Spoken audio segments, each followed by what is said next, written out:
Palabra suelta.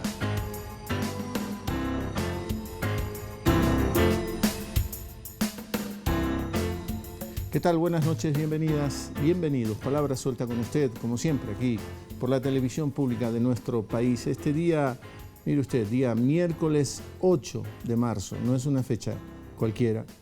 Día Internacional de la Mujer. No hay tampoco una partida de nacimiento nítida. ¿Por qué ese Día de la Mujer? Aunque hay hitos muy claros de ese por qué.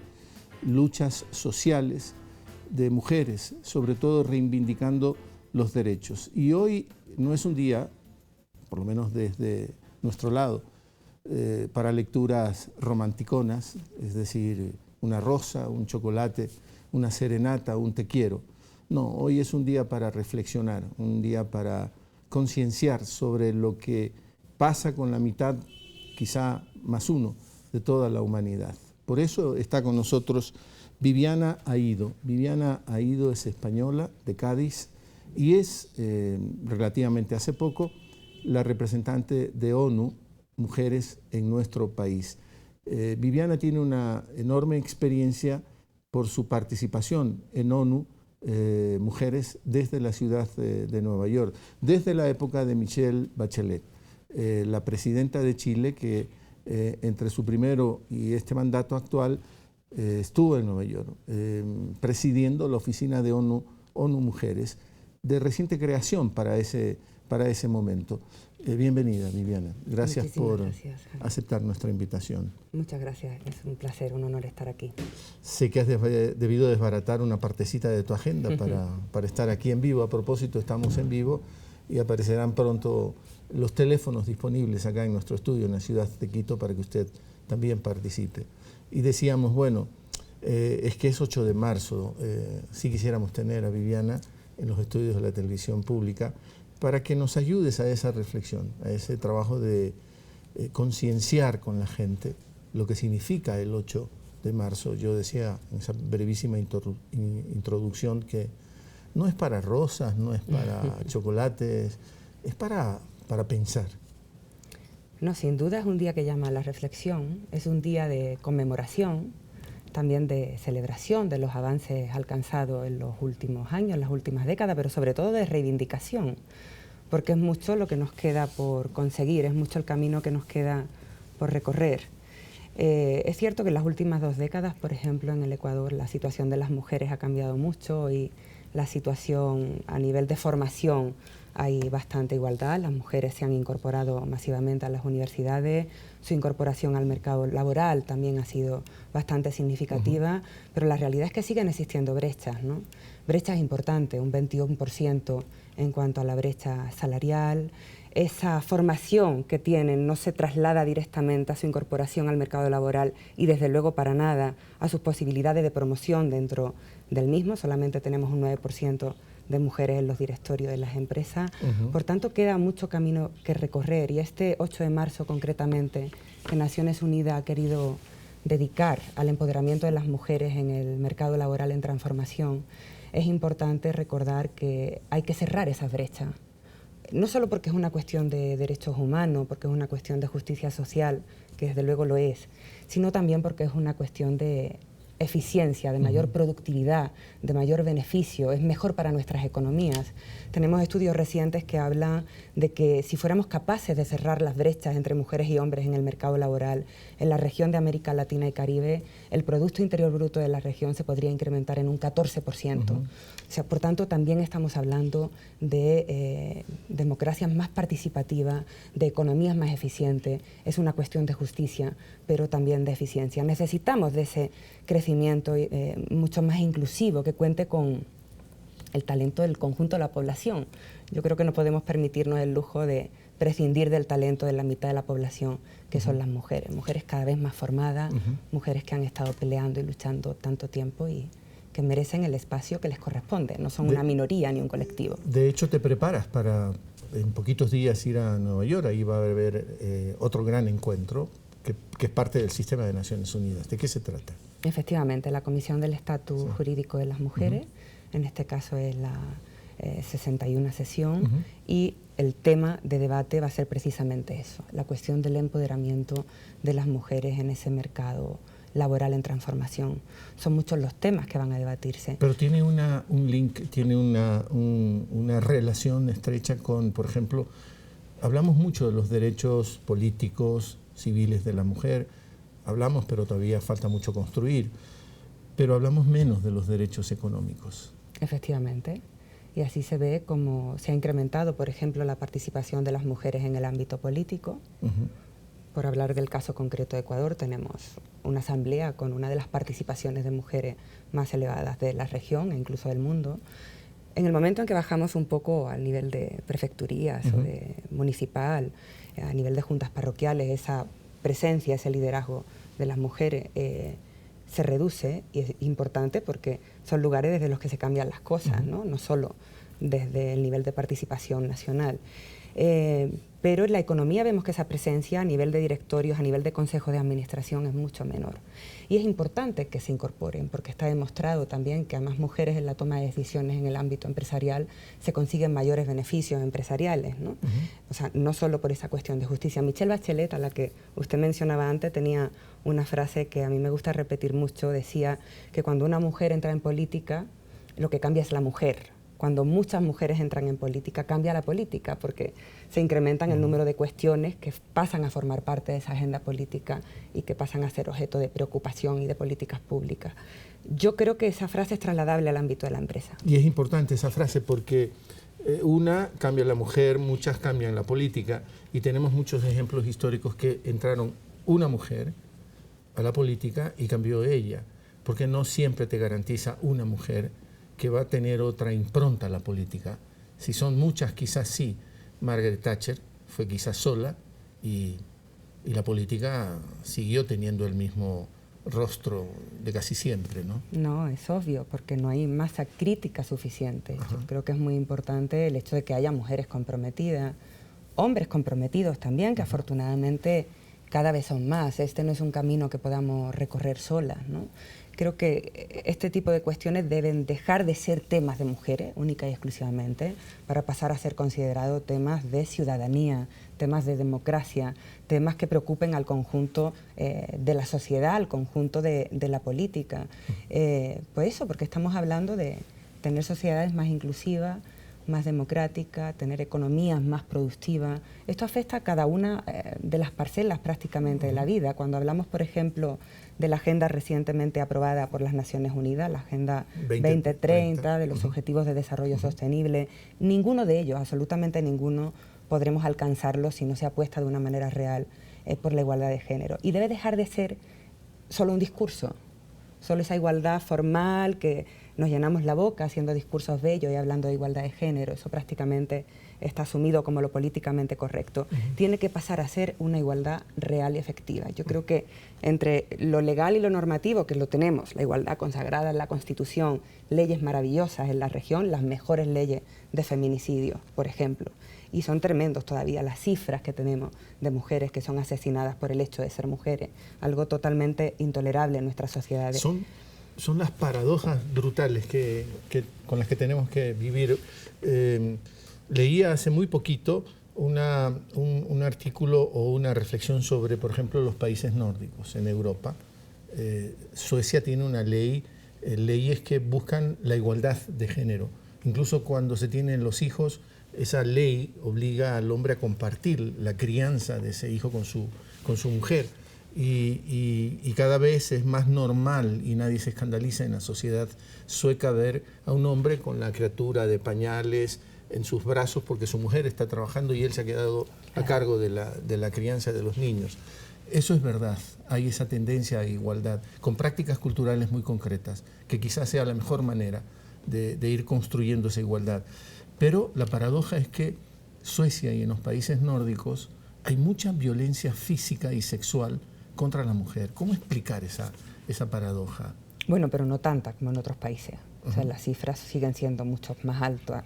Pero para los estándares europeos, lo que pasa en la Europa nórdica es llama mucho la atención. La violencia es mucho más visible, desde luego se denuncia cualquier caso. Yo creo que a veces cuando se avanza en legislaciones y en planes para erradicar la violencia contra las mujeres, también se hace más visible ese problema que en otras ocasiones se prefiere tener debajo de la alfombra, ¿no? Sí. Y de repente se ven los números, se ven las estadísticas, que son tan importantes para conocer la dimensión del problema que enfrentamos. Pero además de las legislaciones y de que no haya impunidad y de los castigos, creo que es importante la prevención y la educación. A mí me hace pensar también, Viviana, que los proyectos sociales en general no son suficientes, que temas como estos tienen que tener una especificidad, tienen que ser tratados aparte, individualmente, porque es una tara, es una lacra, y el proyecto social en general no lo va a resolver si no lo abordamos en su especificidad. Lo que tenemos es que pelear contra siglos de desigualdad y siglos de patriarcado. Yo creo que en pocas décadas estamos tomando un poco de ventaja, pero no podemos olvidar que son siglos lo que tenemos detrás, ¿no?, de desigualdad. Y provocar ese cambio cultural es lo realmente difícil. Es decir, que las situaciones de violencia, las situaciones de acoso no se vean como normalizadas, que si estás en casa y escuchas golpes en el apartamento de al lado, no consideres que eso es parte de la normalidad y que es un problema de alcoba, que es un problema de la pareja donde nadie tiene que meterse. O sea, la violencia debe ser inaceptable, una cuestión de Estado, una cuestión que desde el ámbito público, pero también desde el privado, seamos capaces de enfrentar. Y requiere de verdad de un cambio cultural absoluto, y es en el que tenemos que trabajar desde las edades más tempranas, desde la educación, desde lo que son niños y niñas. Desde el lenguaje. Desde el lenguaje. Hay muchísima violencia simbólica también, ¿no? Más allá de la violencia física que existe, 6 de cada 10 mujeres en el Ecuador han sufrido algún tipo de violencia a lo largo de su vida. 6 de cada 10. Sí, y eso sube a 7 de cada 10 en el caso de las afrodescendientes o de las indígenas. O sea, por tanto, las cifras son altísimas. Este año, sin ir más lejos, parece que van ya 33 feminicidios pendientes de comprobación. Eso me hace pensar también, conoces ya, aunque estás casi recién aterrizada y estás conociendo un poco al Ecuador, aunque tienes un conocimiento de América Latina, pero se puede cometer un error. América Latina no es una sola, cada país tiene su especificidad también. Pero me hace pensar en lo que acabas de decir, 7 de cada 10 mujeres han sufrido algún tipo de violencia, sobre todo esta estadística para afrodescendientes e indígenas. Y en nuestro país, por ejemplo, tenemos la defensa de la justicia indígena, por ejemplo, que tiene unos sistemas propios. ¿Cómo trabajar frente a eso cuando hay expresiones de muy fuerte violencia en esos grupos? Yo no estoy queriendo estigmatizarlos, estigmatizarlos, pero hay eso. ¿Cómo trabajar con eso? Se reclama desde una especificidad cultural, étnica, cierta independencia en administración de justicia, pero el contexto es muy complejo. Sí, efectivamente es complejo. Yo creo que hay que trabajarlo con ellas y con ellos. Directamente las soluciones tienen que venir de ellos mismos, y ahí se puede trabajar en facilitar determinados procesos, en tratar de contribuir en la medida de lo posible, pero siempre tienen que venir las soluciones desde ellos. Hay otros muchos casos en determinadas vulneraciones de derechos humanos, nada que ver con esto, pero sí lo que se ha demostrado es que si no se trabaja directamente con las poblaciones de las que estamos hablando, no se consiguen resultados. No se puede venir como imponiendo soluciones desde fuera, sin conocer esa cultura, sin conocer esa tradición. Las soluciones tienen que venir de manera conjunta con ellos, ¿no? Ahora, ¿y si son prácticas culturales? No, si son prácticas culturales nocivas, son por supuesto. mucho más largos. No hay ninguna práctica cultural que pueda justificar la vulneración de los derechos humanos, ¿no? Creo que en eso estamos de acuerdo todos. Hay prácticas como en África la mutilación genital femenina, o como los matrimonios forzados, como los crímenes de honor, que no se pueden justificar de ninguna manera bajo la tradición, bajo la costumbre, bajo la religión, de ninguna manera. Pero bueno, creo que con la justicia indígena estamos hablando de otra cosa. Hay algunos programas que se han llevado a cabo en nuestro país vecino, en Colombia. Ha habido esa interacción, esa interlocución entre la justicia ordinaria y la justicia indígena, que me parece que también son vías para poder avanzar. O sea que tenemos que aprender a dialogar. Yo creo que sí, siempre. El diálogo es la mejor vía para solucionar problemas, ¿no? Viviana Aido, le reitero, la representante de ONU Mujeres aquí en nuestro país. Sí, estamos esperando llamadas y participación suya en este programa, estamos en vivo. Hemos avanzado, muchos países tienen una extraordinaria legislación, pero tú adviertes, no es suficiente eso. Pero también hay otra paradoja planetaria a nivel de lo simbólico, ¿no? En Brasil tienes un presidente como el señor Temer, con una mujer muchísimo más joven que él y que juega ese rol como de exhibición, ¿no? Es decir, yo estoy casado con una modelo y después de haber tumbado a una mujer de manera ilegítima en el poder, en el Brasil. En Estados Unidos también tienes un presidente que se ha jactado de ciertas prácticas, era el dueño prácticamente de un concurso de belleza y también está casado con una modelo. Hay muchos ejemplos en todas partes de esta nueva moda, para ponerlo de alguna manera. Yo decía terreno simbólico. ¿Ese qué tipo de mensajes qué tipo de mensajes nos está enviando? Que no hay nada conseguido.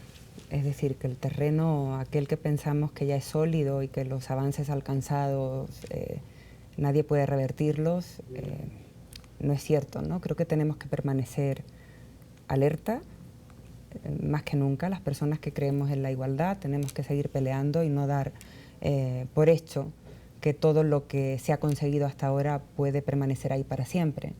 Hay cosas que pueden revertirse y lamentablemente nos toca eso, no bajar la guardia, permanecer alerta, seguir peleando, buscar referentes positivos, trabajar en educación con los niños, con las niñas, trabajar en prevención y tratar de consolidar los diferentes avances, ¿no?, que se han alcanzado.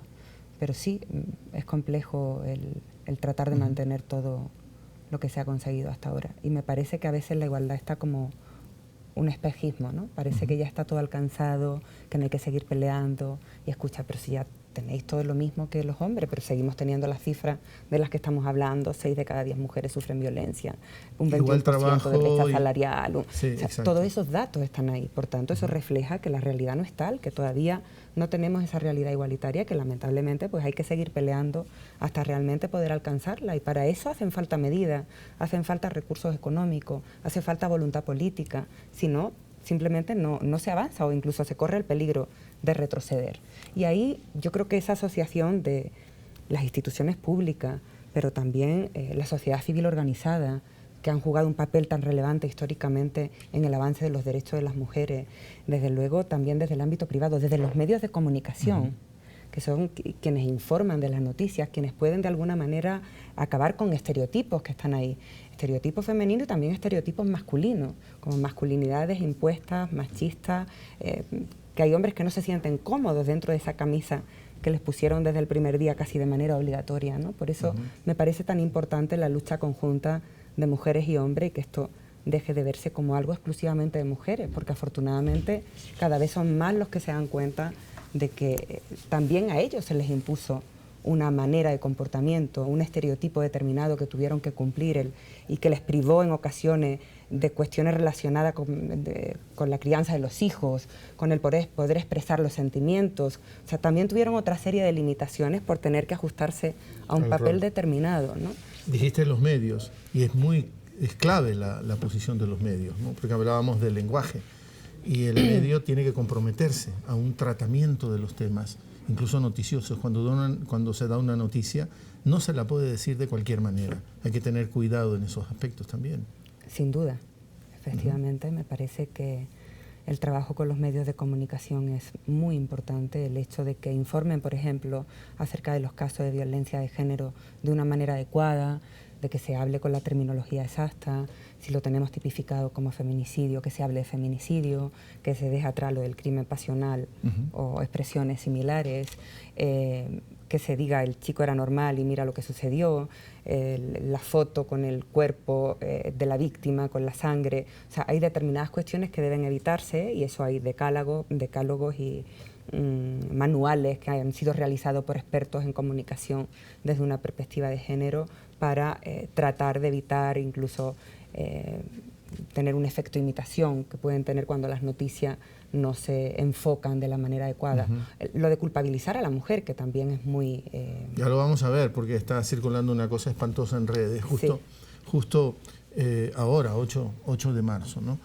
Porque vamos a tener una segunda parte en este programa con la participación de otra mujer que nos va a hablar desde otra perspectiva también, pero lo compartiremos ese espacio también con la representante de ONU Mujeres aquí en nuestro país.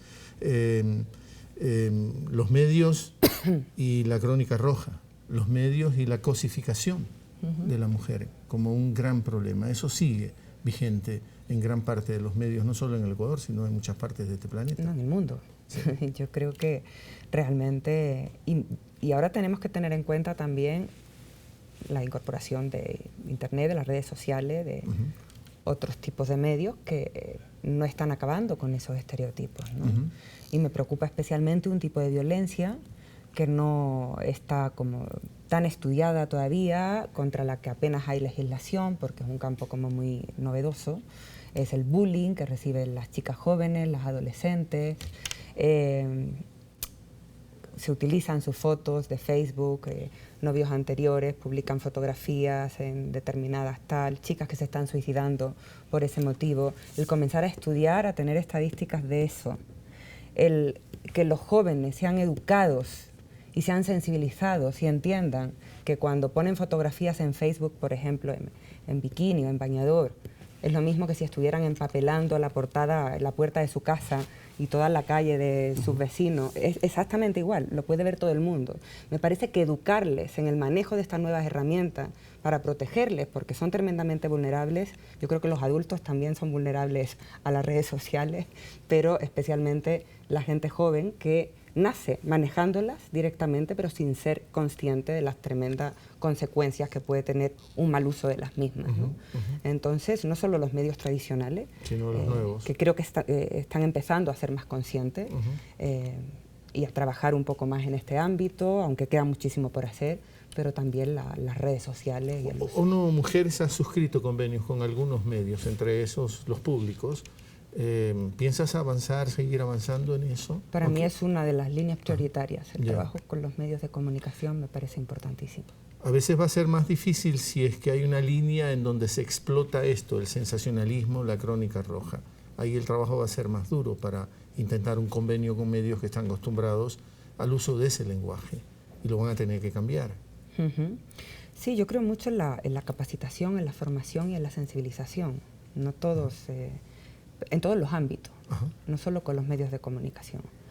Uno de los ángulos para poder abordar la lucha contra la violencia de género, la lucha contra el feminicidio, contra el acoso sexual, contra el acoso laboral de las mujeres, son muchos porque es una cuestión que hay que abordar desde una perspectiva holística, como hablábamos antes, pero uno de los fundamentales es la formación de los profesionales que de alguna manera interactúan con las mujeres que son víctimas de violencia, llámese policía, fiscales, abogados, jueces, centros sanitarios, quienes informan acerca de esto, que son los medios de comunicación. Y para mí la línea de la formación, trabajándola con las distintas instancias, va a ser clave y una de las líneas a seguir porque está demostrado que es de las que mejores funcionan. Tenemos llamada telefónica de la señora Gloria de Andrade, viene de Sangolquí, aquí muy cerquita de Quito. Buenas noches, gracias por participar y adelante, por favor, con su comentario. Muy interesante su diálogo, el tema muy oportuno, el problema vigente, las políticas pendientes. El tema que yo quiero decir es el relacionado con el acoso laboral de las mujeres, de hombre a mujer y de mujer a mujer en el contexto laboral. Muchas gracias. Es lo que le puedo plantear para la experta. Muchas gracias.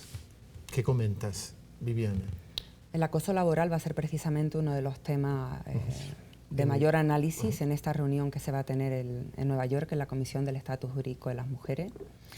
Sigue existiendo, obviamente, y eso limita las posibilidades de acceso de la mujer, sobre todo de promoción dentro del mercado laboral, dentro de la empresa, y es un ámbito de especial preocupación. Apenas hay cifras, hay que decir que Por ejemplo, en el caso de Ecuador, ONU Mujeres está trabajando la cuestión del acoso sexual en el ámbito público. Tenemos un programa que se llama Ciudades Seguras, que desarrollamos en la ciudad de Quito, especialmente en el transporte. Ahora vamos a comenzar a trabajar en los mercados. Y ahí hay cifras, porque hicimos una línea de base en el año 2012 y se habla, por ejemplo, de que el 84% de las mujeres consideran el transporte como un espacio no seguro, que el 68% de ellas tratan de abandonar su puesto de trabajo antes de las 6 para no tener que tomar un transporte público, por tanto su desplazamiento y su movilidad se ve condicionada por el hecho de ser mujer. Es decir, tenemos una línea de base y estudios concretos. En el caso del acoso laboral, hay que comenzar con estadísticas, con línea de base y comenzar a trabajar con las empresas en este ámbito. Hoy precisamente suscribíamos un convenio con la Cámara de Comercio de Quito para comenzar a trabajar en los principios de empoderamiento de la mujer. Lo hemos suscrito esta tarde a las 7 y espero que sean muchas las empresas que puedan sumarse y que realmente comencemos a trabajar en protocolos específicos de acoso laboral en el ámbito de trabajo, que empecemos a trabajar en buscar posibilidades de mayor promoción de las mujeres en el ámbito de las empresas, que le demos al mérito lo que es del mérito y no del sexo. Hay veces que dicen, no, es que eso tiene que ser una cuestión de mérito, pero ¿cuáles son los medidores del mérito?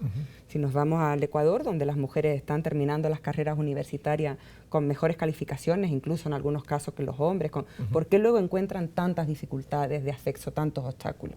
¿No ese es un medidor de mérito, por ejemplo? Las calificaciones o su comportamiento me refiero a su performance, sus resultados en la empresa, esos son medidores, claro, del mérito. Y sin embargo, no siempre compiten en igualdad de condiciones que los hombres. Y una de las cuestiones que limita claramente son las situaciones de acoso y de abuso laboral, contra las que hay que pelear. Digo, escuchando a muchas mujeres, se trata también de visibilizar todos estos problemas, porque la sociedad también tiende a ponerle velos, ¿no? Correr velos y ocultar todos estos problemas. Hoy hay que destapar todos estos problemas, visibilizarlo todos. Los problemas debajo de la alfombra, sí.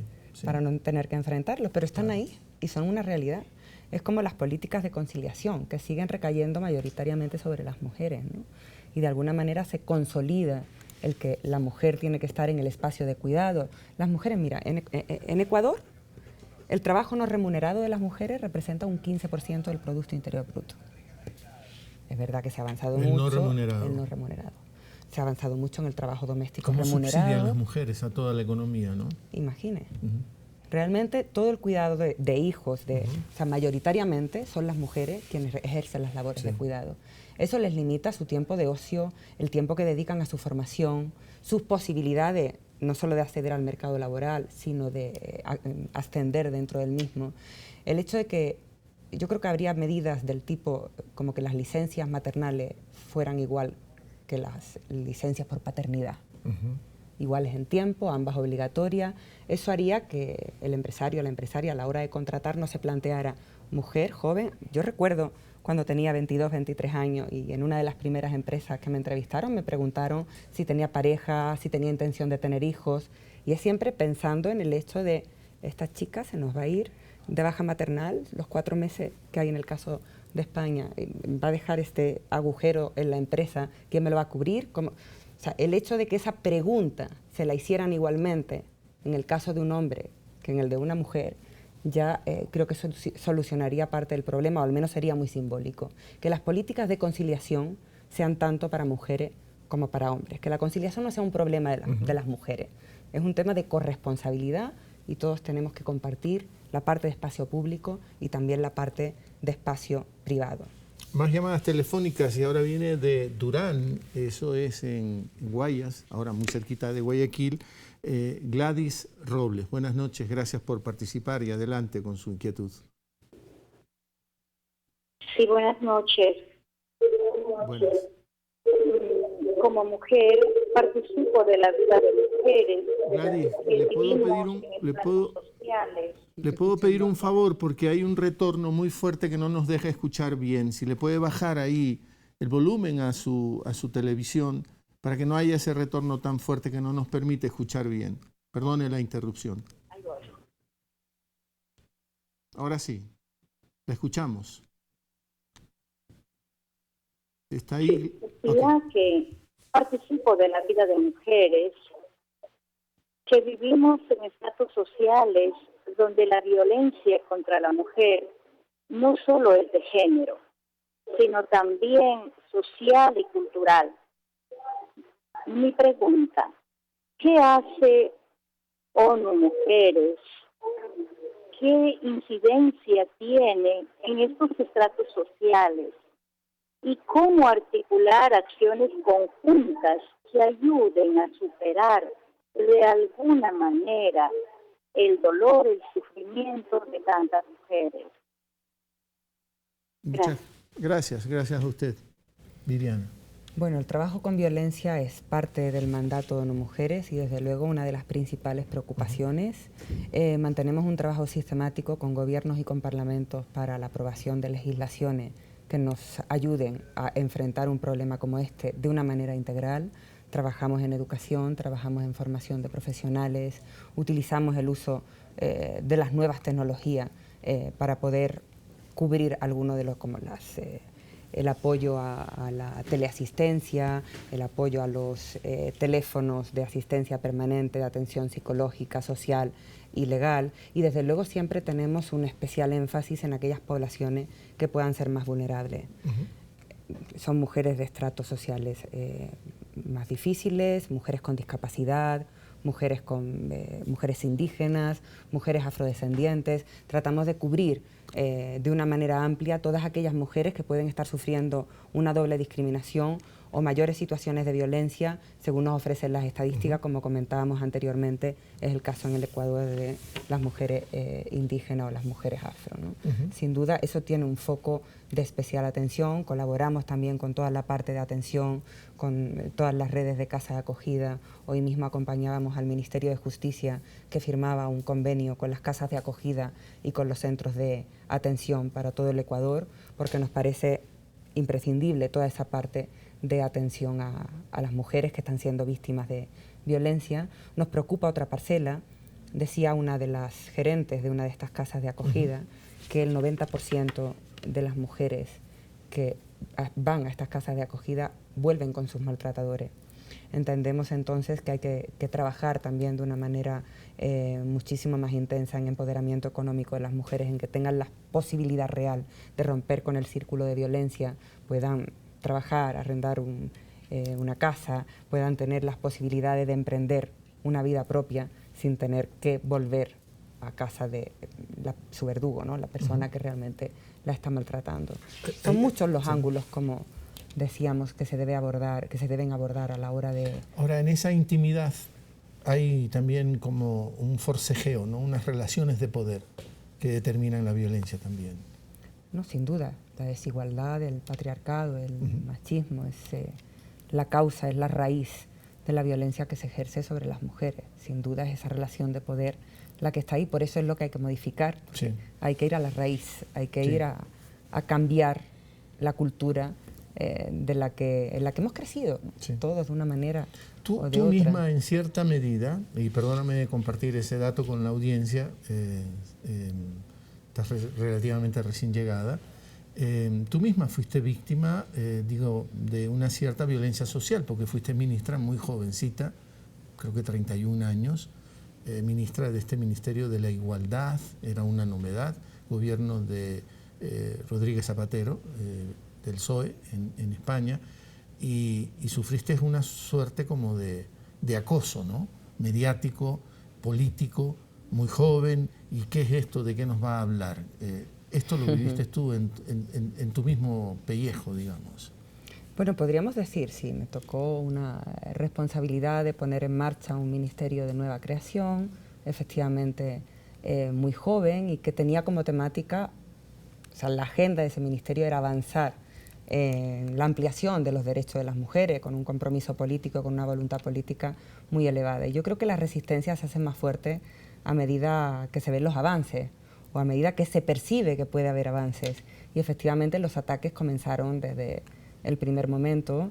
Empecé a percibir que la lupa con la que me miraban, el aumento de esa lupa era mucho mayor que aquella con la que observaban a los compañeros, que recibía otro tipo de críticas más allá de la gestión política, relacionadas con la manera en la que vas vestida o con la vida personal, claro, una mujer o con el acento, claro, o con empezaron los insultos en las redes, a veces en la calle. Bueno, cuando se manejan temas tan sensibles, y yo creo que lo relacionado con la igualdad de género sí es material sensible, se generan reacciones, se generan resistencias, se generan ataques, pero ahí creo que lo más importante es tener resiliencia, que no tener compromiso, tener convicción, tener clara la agenda y no permitir que esos ataques condicionen la agenda política que te ha sido encomendada. Tener un objetivo claro y no permitir que pierdas el equilibrio, que es lo que pretendía. Esa capacidad de resistir la adversidad, la resiliencia, en tu caso venía porque ya tenías una práctica política ya importante, ¿no? Porque sí, tu afiliación política al socialismo es desde tus 15, 16 años más o menos. Sí, desde muy jovencita. Ajá. Creo que tiene que ver eso, con el compromiso, con las convicciones, con poner el interés común por encima del propio. Ajá. Porque dice, estos ataques no pueden pararme. Claro, si te tumban esos ataques es imposible que se desarrolle una agenda como la que hicimos, que creo que fue un periodo importante para la igualdad de género en el país. Hablaste del teléfono y esa fue también una propuesta tuya como ministra, pero con una variante importante, porque ese teléfono también podía ser utilizado por los hombres. Los hombres que querían dejar atrás estas prácticas machistas podían llamar y pedir también una asesoría. Bueno, ¿qué hago en determinados casos? Funcionó así la cuestión también. Efectivamente. Yo es que creo, y soy una convencida de eso, y hemos tenido la oportunidad de conversarlo esta noche, de que la lucha por la igualdad no puede ser algo única y exclusivamente de mujeres. Sí. De que mujeres y hombres tenemos que ser parte de la solución. Sí. Y realmente hay que trabajar en prevención y me parece que es importante también trabajar en reeducación. No quiere decir que sea la única medida, son muchos los ángulos y hay que abordar la lucha contra la violencia de manera holística, pero sin duda hay que entender las causas que llevan a los hombres que maltratan a las mujeres a hacerlo, para poder desarrollar políticas públicas más enfocadas, ¿no? Creo que hay que trabajar también con los hombres, que son en definitiva quienes forman parte del problema. Claro. Por tanto, si no actúas sobre esa parte y solamente nos quedamos en la parte de la atención y en el trabajo con las mujeres, difícilmente vamos a solucionar un problema como este. Es que la lucha por los derechos de la mujer no quiere decir menoscabar los derechos del hombre, ¿no? No, es que en absoluto. Sí. No tiene nada porque que ver la con violencia eso. no es un derecho. No, Sí. en absoluto. No se menoscaba ningún derecho y esto no puede verse como el enfrentamiento de los unos contra las otras o de las unas contra los otros. Tenemos que hacerlo juntos, de la mano, superando obstáculos, y creo que hay que trabajar en nuevas masculinidades, en nuevas maneras de entender la sociedad y de entender la vida, en ser más felices los unos y las otras. Y desde luego sigue existiendo una situación de discriminación obvia que muestran los datos, pero ojalá un día no haga falta conmemoraciones especiales de la mujer, ni hagan falta ministerios de la mujer, porque todo esté superado, ¿no? Ese día será el día realmente feliz y el día que tendríamos muchísimo que celebrar. Lamentablemente hoy por hoy eso dista mucho de ser una realidad.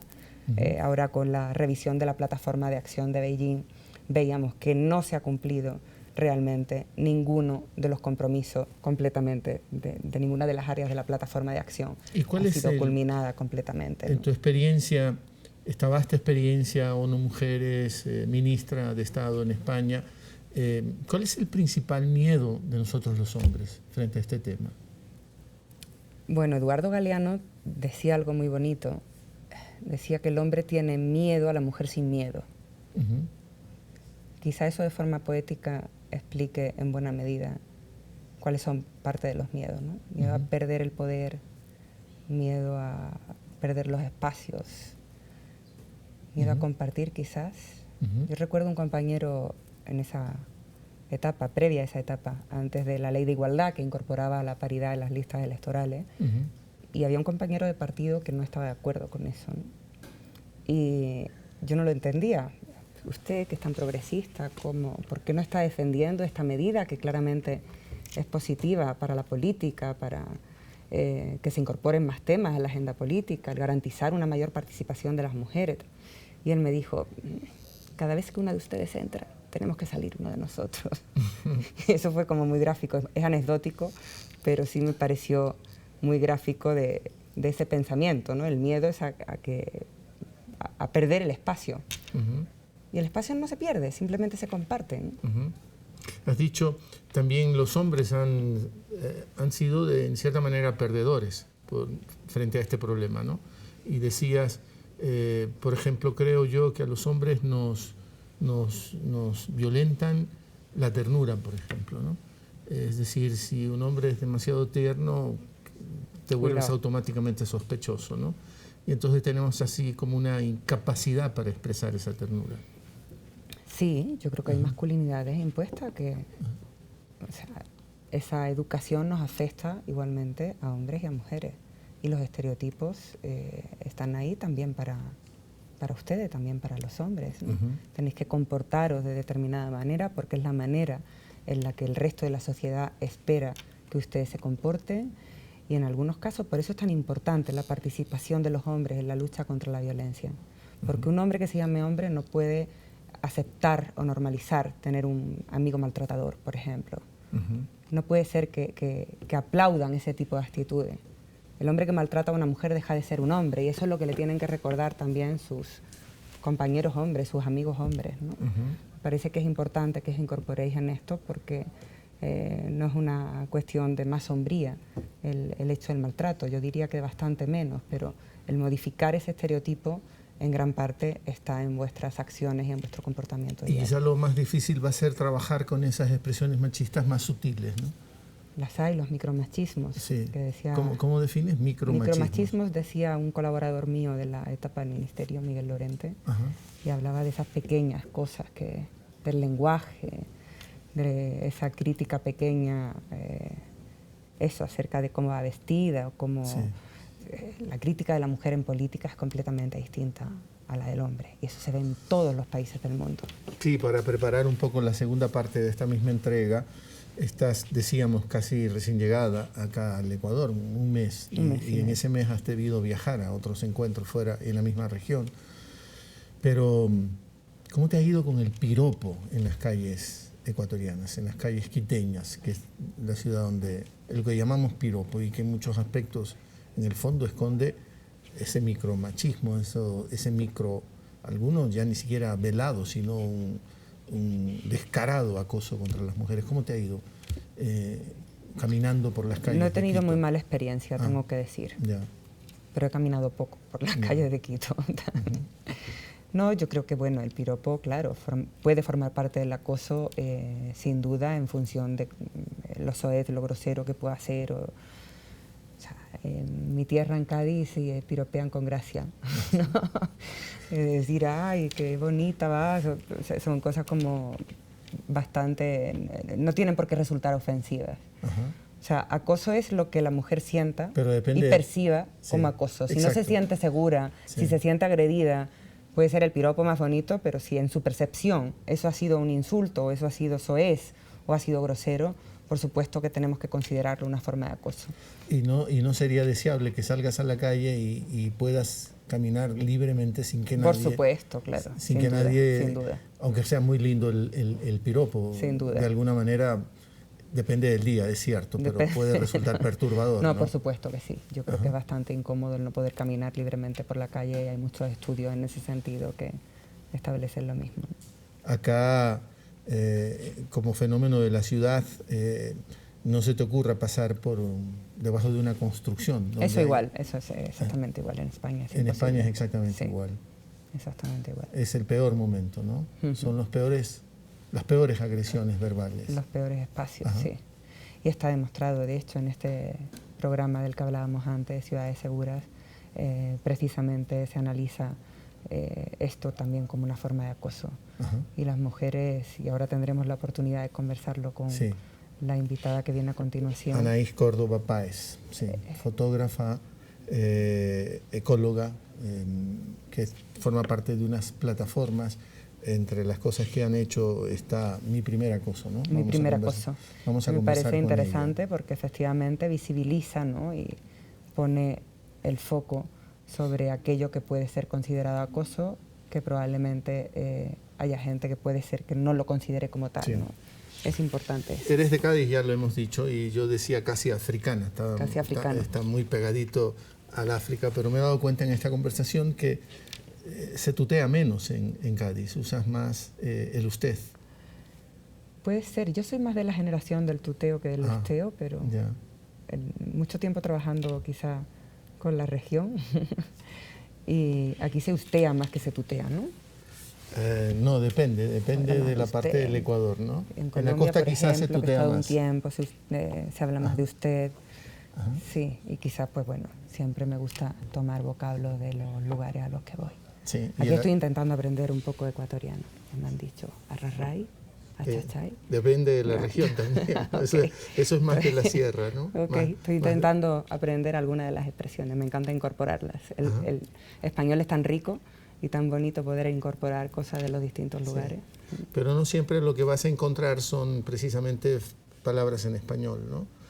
También usamos muchos anglicismos, Muchos, ¿no? cierto. Que empobrecen un poco, bueno, es una teoría nada más. E incluso hablamos lo que yo llamo Spanglish, ¿no? Spanglish. Alex Grigelmo, que sí, le español, conozco. Él hace estas defensas apasionadas del idioma español y se ha de revolcar cada vez que se usan estas modas, Cierto. estas formas, ¿no? Vamos a hacer la única pausa en esta entrega de Palabra Suelta. Gracias. Y vamos inmediatamente a incorporar a nuestra segunda invitada y hablaremos más de este tema que nos interesa muchísimo. A propósito, bueno, decíamos al principio, no solo a propósito del 8 de marzo, pero el 8 de marzo es el momento para reflexionar todavía más profundamente. Hoy hubo una importante marcha también en Quito por el Día de la Mujer. Esa pausa y ya regresamos.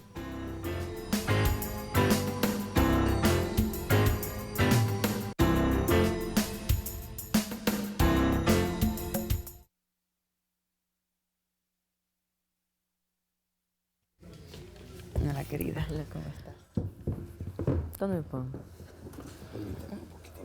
¿Está puesto tu micrófono? Sí, está. Sí. Vivas nos queremos. Esa es tu principal plataforma. Y Justicia para Vanessa. ¿Cómo? Justicia para Vanessa. ¿Quién era Vanessa? Perdóname. Víctima de feminicidio claro. en Ambato hace 3 años.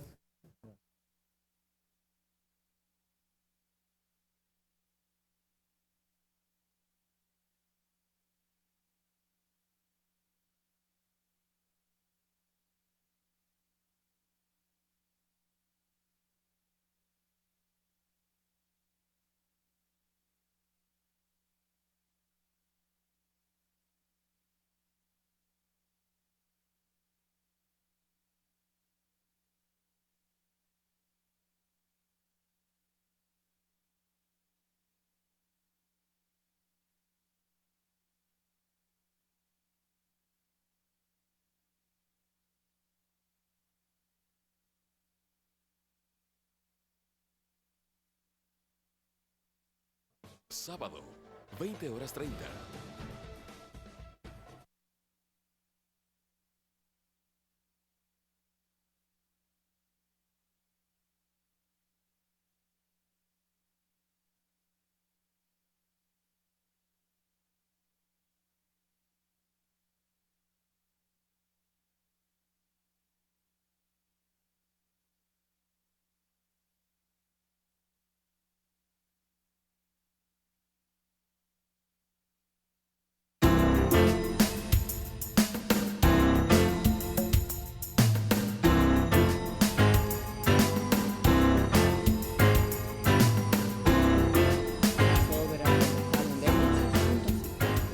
De vuelta con esta entrega de Palabra Suelta, ahora sí también está con nosotros, continúa aquí, Viviana ha ido, pero se ha incorporado Anaís Córdoba. Anaís, le decía, es ecóloga, es fotógrafa y forma parte de estos colectivos, de estas plataformas, Justicia para Vanessa, y han tenido también estas iniciativas del Primer Acoso. Bienvenida, Anaís, gracias por acompañarnos también. Muchas gracias y muchas gracias por la invitación. Creo que algo muy importante que está diciendo Viviana antes es que el 8 de marzo no es un día donde podemos celebrar, ¿no? Sí. Tenemos mucho que demandar y mucho que exigir y cada vez es más claro, ¿no? El mismo hecho que decías de esta tendencia en Twitter de un acoso claro hacia una mujer, el 8 de marzo es irónico, ¿no?, que suceda. Es como una cachetada, ¿no? Sí. Y no lo vamos a pasar, lo podríamos pasar, pero acordamos en producción que no haríamos el juego a eso, ¿no? Porque no lo vamos a pasar, pero sí lo vamos a puntualizar. Este caso que hoy se ha hecho tendencia en este lenguaje propio de las redes, de un acoso brutal a una mujer, ¿no? Perseguida en un motel y eso todo el mundo, hasta con mucho morbo, se lo ha puesto a ver. Pero el daño que se le ha hecho a esa mujer, eso es un acoso, eso es una agresión y se produce justo un 8 de marzo. Sí, también, bueno, no creo que sea coincidencia que hoy día es el paro internacional de mujeres, ¿no? Eso también fue tendencia durante todo el día. Miles de mujeres se movilizaron, incluyendo la ciudad de Quito, se movilizaron más de 2.000 personas en el paro. Y esto significa que las mujeres estamos cansándonos de lo que está pasándonos, ¿no? Y nos estamos moviendo y justamente hablando cada vez más, porque no es suficiente lo que está realizando ni el Estado, ni la sociedad. Estamos construyendo y queremos construir una nueva sociedad. El Estado no es suficiente. Pero yo leía también a una famosa dirigente de los movimientos feministas en Estados Unidos, no recuerdo su nombre, pero sí su apellido, Stein. Gloria Stein, gracias. Participó muy activamente en esa marcha de las mujeres a los pocos días de haber asumido el poder Trump, como para decirle, hey, aquí estamos, no se sobrepase. Pero ella decía ahora, en lo que leía, es cierto que hemos conquistado muchas cosas, ha habido movimientos, pero también se necesita la ley para poder, por ejemplo, conseguir esta cosa de la paridad, ¿no? En las asambleas, en los congresos, sí se necesita la ley y entonces se necesita el Estado. Sí, no digo que no se necesite, el problema es que puede estar en una ley pero no está sucediendo, como es el caso de los feminicidios en Ecuador, ¿no? Hasta el 19 de enero había un feminicidio diario que teníamos reportado, solamente de los reportados. Y esas no son cifras ni siquiera de fiscalía, son cifras que nosotras las hemos sacado de los periódicos, que sabemos que están sucediendo. Y hay otras que están invisibilizadas. Exactamente, hay mujeres, la mayor cantidad de desaparecidos son desaparecidas. Entonces, ¿qué es lo que está sucediendo realmente? ¿El Estado está respondiendo? ¿Las leyes de femicidio están respondiendo? No realmente, porque tenemos una sociedad que está asesinándonos todos los días, de diferentes formas. Hay formas como nos asesinan, por ejemplo, el caso de María José y Marina, ¿no? Las dos chicas argentinas de Montañita. Ellas fueron doblemente asesinadas por la prensa, por el Twitter, por las redes sociales, donde se les dijo que ellas eran las culpables de su muerte. Claro. Lo mismo acaba de pasar con Karina del Pozo, ¿no? Nuevamente, después de años de que ya hubo una sentencia, se le vuelve a decir que ella fue la culpable de su muerte, porque estaba con estas dos personas, con estos dos hombres que la asesinaron. Entonces, ¿qué es lo que estamos realmente construyendo como medios de comunicación, como personas, como instituciones? ¿Es realmente igualdad? ¿Es realmente que estamos buscando haciendo una justicia? No estamos haciendo una justicia desde las leyes porque no están cumpliéndose. Y cuando dices ya nos estamos cansando, es literal, nos estamos cansando. Sí, la campaña Primer Acoso tiene alrededor de 28.000 mujeres ecuatorianas que están hablando de su primer acoso. Acosos que fueron en su niñez, acosos que fueron ahora. Lamentablemente... Perdona, disculpa, no, te interrumpí. Y lamentablemente muchos de estos acosos vienen de personas conocidas, ¿no? Claro. De la casa, de gente del amigo del papá o la mamá, del tío, en fin. Entonces no es que sucede, no es que es algo aislado que sucede en una calle oscura, como tenemos en nuestra mente, ¿no? La violencia está permanentemente en todos los ámbitos por los cuales tenemos que estar en el día o con quién nos tenemos que relacionar. Entonces, ¿cómo realmente estamos haciendo este cambio? Tenemos que empezar a preguntarnos eso y también preguntarnos qué es lo que está pasando en el mundo que hace que nos movilicemos tantas mujeres al mismo tiempo, ¿no? Como que ya viene siendo hora de que cambie algo.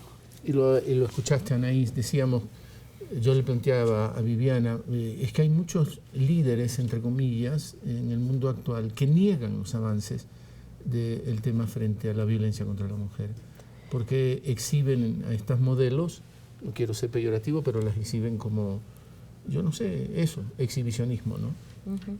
Creo que que justamente va por el lado de que puede estar escrito y puede haber miles de leyes, pero si estas no se llevan a cabo no pasa nada.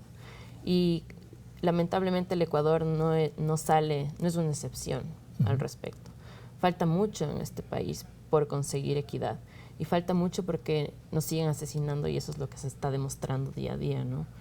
Y lo mismo pasa en los demás países latinoamericanos, si no las mujeres no saldrían a protestar, no saldrían a movilizarse y no estaría pasando esto de una manera como corriente, ¿no? En cadena. Ahora, esto del primer acoso, Anaís, empieza de formas muy sutiles, pero también de formas muy grotescas, ¿no? Y esto es como cotidiano, metido en la cultura de nuestra sociedad, como que sin nada. Y hoy día leía un poco ejemplos de esto del primer acoso que ustedes tienen ahí colgada en su sitio, en su plataforma, y es brutal. Todos los días, a cada rato, denuncias de ese primer acoso. Sí, bueno, yo creo que esta campaña fue una campaña que destapó mucho, ¿no? Porque la violencia normalmente se decía, se lavan los trapos sucios en casa, pero ahora estamos lavando los trapos sucios en todo lado, porque ya estamos cansadas de callar. Y justamente eso fue lo que mostró esta campaña, ¿no? Que primero, que las mujeres puedan contar sus casos de acoso, y segundo, que reconozcan, que nosotras mismas reconozcamos la violencia en los testimonios de la otra. Entonces, hay un punto en el cual todas las mujeres somos iguales y es que todas hemos sufrido violencia. Puede que no la reconozcamos, todas. No importa la clase social ni el nivel educativo que tengas. Porque eso es otra cosa importante. Se cree que este es un problema de las llamadas clases sociales bajas, categoría que nunca he estado de acuerdo, pero digamos, usémosla, y no en las clases sociales altas. Ahí no pasa nada de estas cosas y eso es mentira.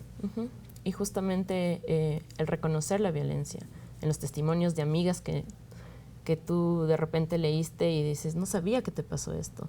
O mi misma profesora del colegio no sabía que a todas sus alumnas les pasó esto. Entonces, cosas así que van saliendo a la luz implican una revolución dentro de las redes sociales y dentro de la sociedad que está leyendo estas redes. Es la parte positiva de las redes sociales, perdona que interrumpa, pero hablábamos antes también de ese lado negativo de las redes sociales, que es sobre el acoso a través de las redes, a través de Internet. A ver, ¿Tienen alguna acción concreta? En este caso, mi primer acoso se realizó en un grupo cerrado de Facebook, justamente para evitar que los agresores puedan ingresar al grupo. Eso fue como uno de los Es tremendo los trolls que hay, la cantidad de gente en contra del movimiento feminista y en contra es impresionante, de este tipo de campañas. Da mucho miedo eso. Y claro, como activista sabes que estás siendo amenazada por redes, sí empiezas a hablarlo y al mismo tiempo eso demuestra la violencia contra la cual estamos luchando. Entonces un poco parte de la demostración. Ese mismo video, eso no sé ni siquiera cómo calificarlo, ¿no? Que pasó hoy día, que hablábamos contigo inicialmente, hoy 8 de marzo, desvela eso, ¿no? Es una mujer, a ella sí la puedo denunciar, entre comillas, y luego las redes se han destapado con terribles insultos y todavía más agresiones verbales contra esa mujer. Justamente yo creo que cuando suceden estos videos y hay estas tendencias, o hay, por ejemplo, denuncias a acosadores, sobre todo del ámbito de la prensa deportiva, muchos de ellos inclusive de este medio, que tienen acusaciones dentro de mi primer acoso, de la campaña de primer acoso. Y cuando estas acusaciones no se llevan a una sentencia, muchos del medio de este canal, cuando estos casos no se llevan a una sentencia, lo que les estamos diciendo a las mujeres es que su vida no importa. Que no importa si ellas han sufrido violencia, porque el que puede salirse con la suya, digamos, es el agresor. Y el agresor no va a recibir ningún tipo de sentencia, ningún tipo de... no va a tener problemas, puede seguir con su vida tranquilamente, mientras que la agredida sí tiene problemas. Tiene hijos, tiene que continuar con su proyecto, tiene que salir del trabajo, abandonar el trabajo. Y este tipo de cosas se demuestran en algunos de las grandes noticias que hemos visto, como el caso de Orlando Pérez, por ejemplo, que mantiene su cargo. Sin embargo, no hay una sentencia al respecto, ni tampoco se ha tomado medidas. En este mes de marzo se supone que hay la instancia definitiva del pronunciamiento del juez. Sin embargo, en primer acoso tenemos, bueno, son 28,000 mujeres, ¿no? Pero hay muchísimos testimonios y muchas denuncias dentro de esos testimonios que hemos tratado de procesar. Y creo que algo también muy interesante es que las mujeres se han organizado a partir de esta campaña para generar sus propias formas de procesar la violencia. Es decir, grupos donde se habla de violencia, clases de autodefensa que se dan solo para mujeres del grupo de primer acoso. Sin embargo, creo que es muy importante que entendamos por qué estas campañas son necesarias. Y es justamente porque todas nuestras vidas y todos nuestros proyectos de vidas deben ser respetados. Ahora, yo no lo quiero dejar en el ámbito privado, ¿no? Has hecho una acusación seria, grave, y la asumo, porque has dicho periodistas deportivos de este mismo canal. Digo, no lo quiero dejar en el ámbito privado, no cometería el mismo error.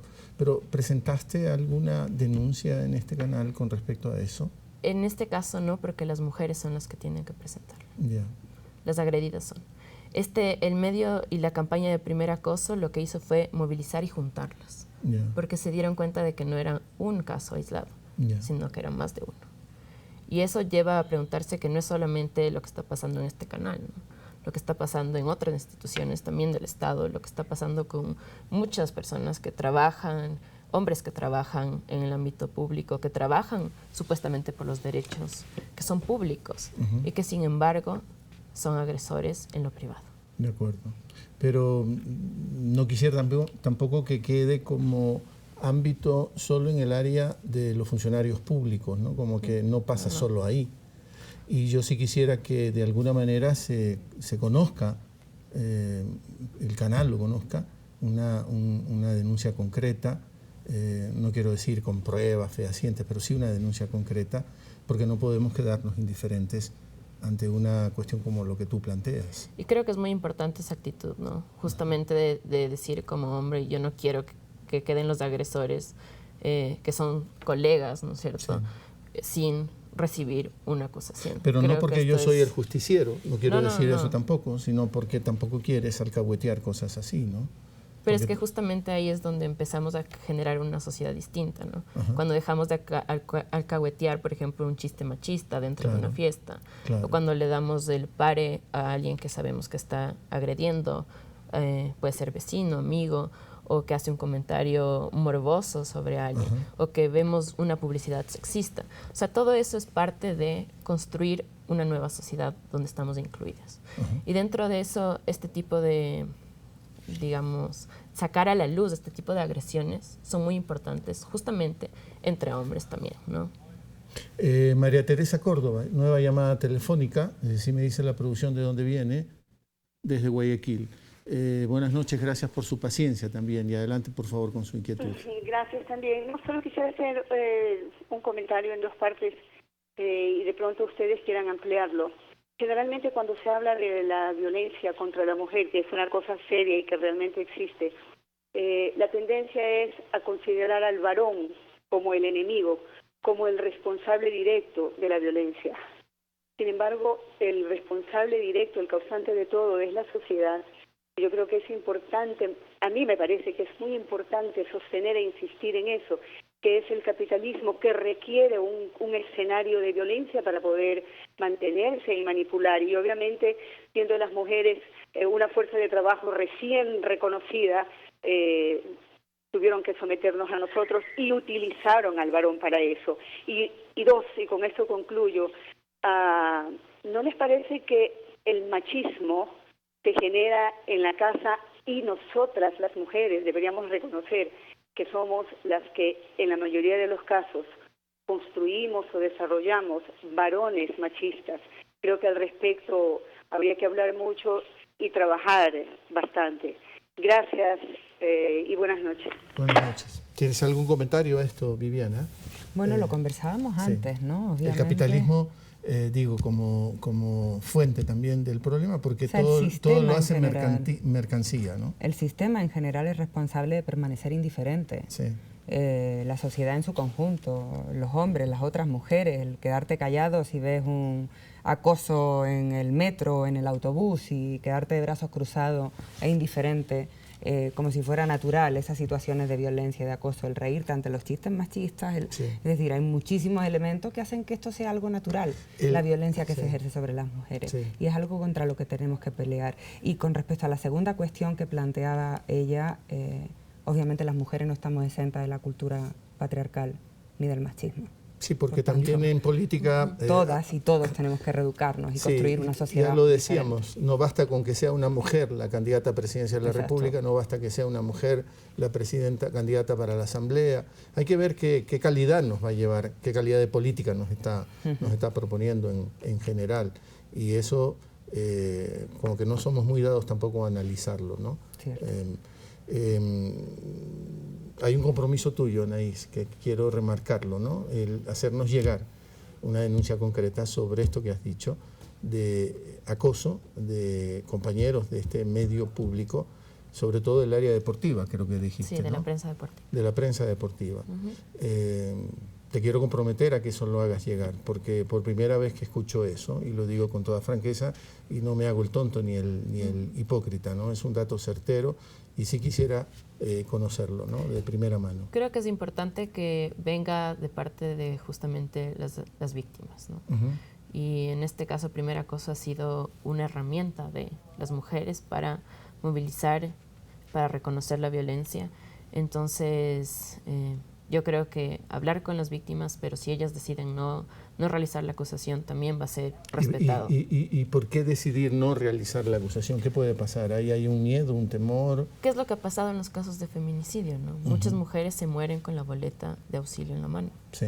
O sea, son asesinadas con la boleta de auxilio en la mano. Sí, son comunes las noticias, yo los veo incluso en los periódicos internacionales. La mató ya cuando tenía la orden del juez de no acercársele, ¿no? Entonces, o sea, cuando estás dentro del círculo de violencia es muy difícil salir de ahí y hablarlo, ¿no? Justamente por eso fue un grupo cerrado, porque lo íbamos a hablar de manera cerrada a pesar de que son redes sociales, ¿no? Pero no calcularon, no es que no calcularon, pero la cosa se expandió y creció muchísimo. Se expandió. El primer día que lanzamos la campaña, hubieron 3 millones de vistas de la campaña. 3 millones. Eso es súper alto.